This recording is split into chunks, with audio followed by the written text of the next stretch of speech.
নদীতে কোরাল হারানো সেই সৎ কাঠুরে অনেকদিন পর তার স্ত্রীকে নিয়ে বনে ঘুরতে গেল। এদিকে কাঠুরের স্ত্রী সেই নদীটিকে দেখতে চাইলো এবং নদীর ধারে গিয়ে হঠাৎ করে সে নদীর পানিতে পড়ে গেল আর ডুবে গেল। এদিকে কাঠুরেও কান্না শুরু করলো। তার কান্না শুনে আবারও জলপরি উঠে এলো এবং পানি থেকে অতি রূপবতী রাজকন্যার মতো সুন্দরী একটা মেয়েকে তুলে বলল, এটাই কি তোমার স্ত্রী? তখন কাঠুরে বলল, হ্যাঁ এটাই আমার স্ত্রী। তখন জলপরি বলল, ভালো করে দেখে তারপর বলো। এবারও কাঠুরে বলল, আর দেখতে হবে না, এইটাই আমার স্ত্রী। তখন জলপরি বলল, আগের বার তোমার সততা দেখে আমি মুগ্ধ হয়েছিলাম, কিন্তু এবার তুমি এটা কি করলে? রূপবতী মেয়ে দেখে নিজের স্ত্রীকেই ভুলে গেলে। তখন কাঠুরে বলল, আমি বাধ্য হয়ে বলেছি এইটাই আমার স্ত্রী। যদি না বলতাম তাহলে আপনি এর থেকে একটু কম সুন্দর একটা মেয়েকে তুলতেন, আর আমি যদি বলতাম এই মেয়েও আমার স্ত্রী না, তাহলে সবশেষে আপনি আমার বউকে তুলতেন আর আগের বারের মতো তিনজনকে আমার কাঁধে চাপিয়ে দিতেন।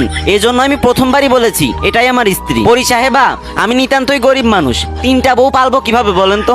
একটা বউকেই সামলাইতে পারি না, সবসময় শুধু মারতে আসে। সেখানে তিনটা বউ হলে তো আমাকে কচু গাছের সাথে গলায় দড়ি দিয়ে মরতে হবে। এই কথা শুনে এবারও জলপরি কাঠুরের সততায় মুগ্ধ হলো এবং কাঠুরকে বলল, আই লাভ ইউ, আমি আপনাকে বিয়ে করতে চাই। ভাই, আপনি যে মন খুলে হাসতেছেন, এই ভিডিওটা বানাইতে আমার প্রচুর পরিশ্রম হয়েছে। যদি হাতে কয়েক সেকেন্ড সময় থাকে তাহলে এই ভিডিওটাতে কয়েকবার কপি লিংক করে একটা কমেন্ট করে যান। কথা দিচ্ছি এরপর থেকে আরো ভালো ভালো ভিডিও আপনাদের মাঝে নিয়ে আসবো ইনশাআল্লাহ।